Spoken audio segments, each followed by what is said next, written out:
Hey, so let's kick you real quick. My name is Crystal Robinson, and I often speak about homelessness. And I don't just speak about homelessness in places where people should actually hear this. So that's where I'm pressing to. But at the same time, I speak about homelessness with friends of mine who are currently and have been for years dealing with the same situation that I've been in for pretty much all of since I call myself grown. So we often go through life and we think that we can do this, we can do that. And to some people, it appears as though we have things connected and that it's together. And that's not necessarily the truth. And when we hear about someone who's dealing with homelessness or any type of homelessness, we often refer to the person who is standing out on a corner asking for change, a person who's living in an abandoned home, or whatever you may think homeless really is. Well, I'm going to let you know homelessness comes in a variety of shapes, forms, and fashions. Homelessness just isn't about being on the corner, asking for change, or living in an abandoned home, sleeping on the ground, or whatever you may consider homelessness to be. Homelessness can be you.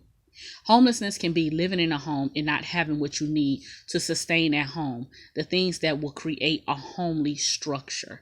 You may not have a tub, but you may have a toilet. You may not have a sink, but you may have that tub.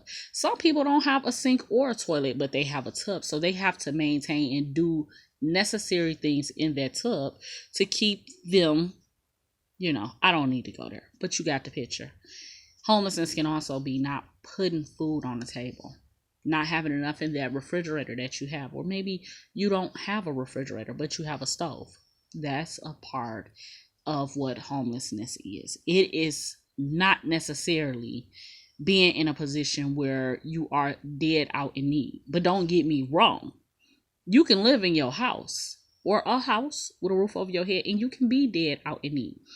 So while I speak about these things and why I have chosen to become alive and become transparent about it is because I'm not the only one. My friends aren't the only ones. As a matter of fact, over 80% of the United States of America suffers with people being in homes and dealing with some type of homelessness. It's not about me. It's not about you. It's about us. And this is a us thing, and this is a us factor.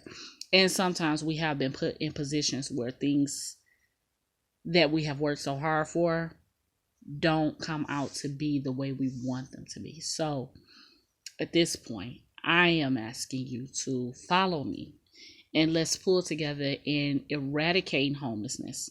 Let's bring things together and let's allow each other to live in the way that we should. Your life should be better. It should be structured. It should be stable. Well, there are other things we'll talk about that helped us get in these situations. But in the meantime, in between time, I want to thank you for even giving me a moment of your time. And I will see you very soon and shortly. Have a blessed day.